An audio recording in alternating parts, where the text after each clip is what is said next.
My name is Walter Reed. I'm 75 years old. My hands shake when I hold a cup of tea, and my hair is gray. My house is at the end of a quiet street, and I live by myself. There are old pictures and memories in those rooms that I will never forget. I have a kid. Her name is Elise. It's been 11 years since I saw her. I sit by the window every morning and think about how happy she looked.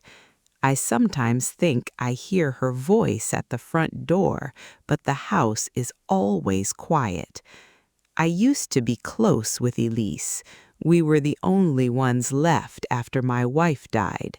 I did everything I could to make sure she had a good life and was safe at all times.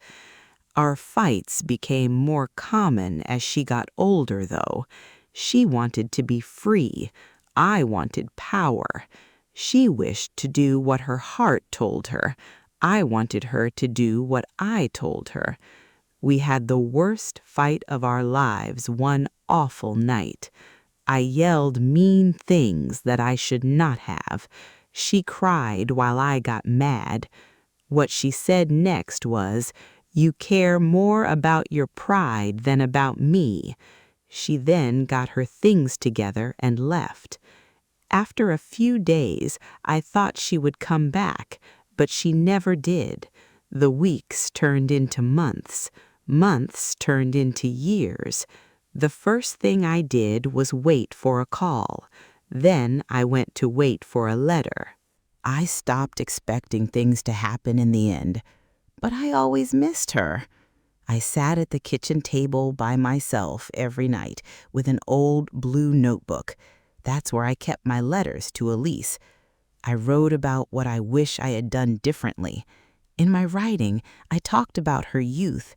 I wrote about the cake we baked together for the first time after she turned 10. I wrote the things I was too proud to say before.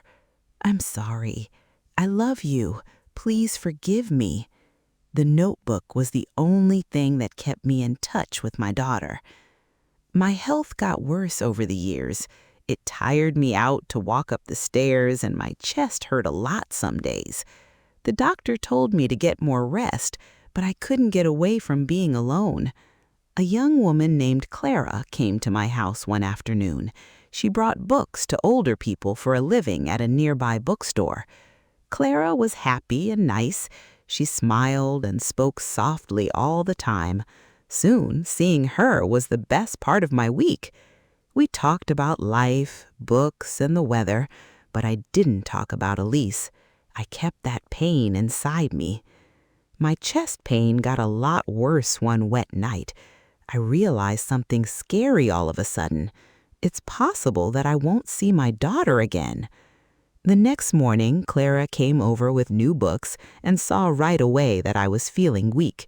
While I wasn't saying much, I slowly walked to my bedroom and came back with a blue notebook. As I gave it to her, my hands were shaking. "This belongs to my daughter," I said in a low voice. "Her name is Elise." Clara just listened. "I have not seen her in many years," I kept going. "If something happens to me, please find her and give her this notebook." Her eyes were sad.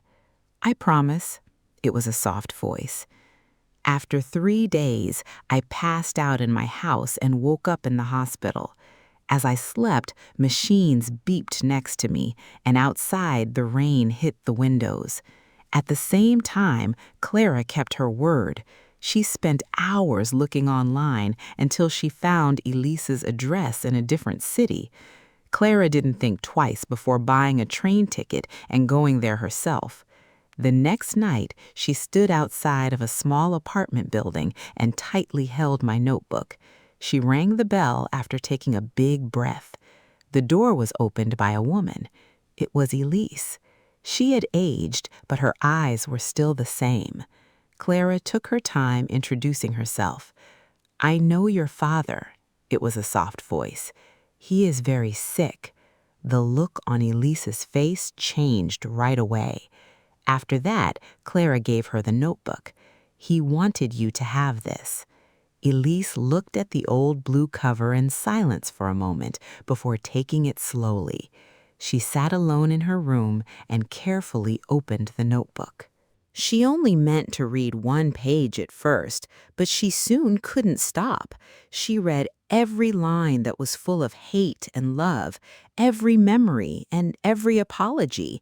She read about how I felt bad about myself every day after our fight. She saw how I hid her old birthday cards in my desk. As she turned the pages, tears fell from her eyes. She thought I never cared enough about our relationship for 11 years. She finally knew what was going on. I was just too proud to say I was wrong. Elise quickly grabbed her coat and left the room that same night. She didn't stop for hours as she drove on the dark highway. I lay in bed at the hospital and looked up at the ceiling. Then, all of a sudden, I heard soft footsteps coming into the room. A voice that I knew said, "Dad!" My heart almost stopped. I slowly turned my head. Elise stood next to my bed, and her eyes were filled with tears. It seemed like a dream for a moment. A weak whisper came from me. "Elise." She moved quickly towards me and grabbed my shaking hand. "Yes, Dad," she said while crying. I started crying as soon as she said, "I'm here." I said in a whisper, "I'm sorry. I was stubborn and foolish." She shook her head and cried, "We both made mistakes." It was a soft voice. After that, she gave me a tight hug, as if she never wanted to let go.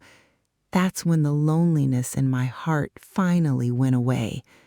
After a few weeks, I left the hospital, and I didn't go home by myself for the first time in a long time. I brought Elise with me. The house feels alive again now. We make dinner together, we laugh together, we read books in the living room sometimes, just to relax. My life is finally at peace again. I thought that being proud made you strong, but I found out something important too late. Pride is not as important as love, and say sorry once in a while can heal years of hurt. Glad you watched my story. I hope you had a great time and felt everything. Don't forget to like, share, and follow for more great stories. We'll see you next time.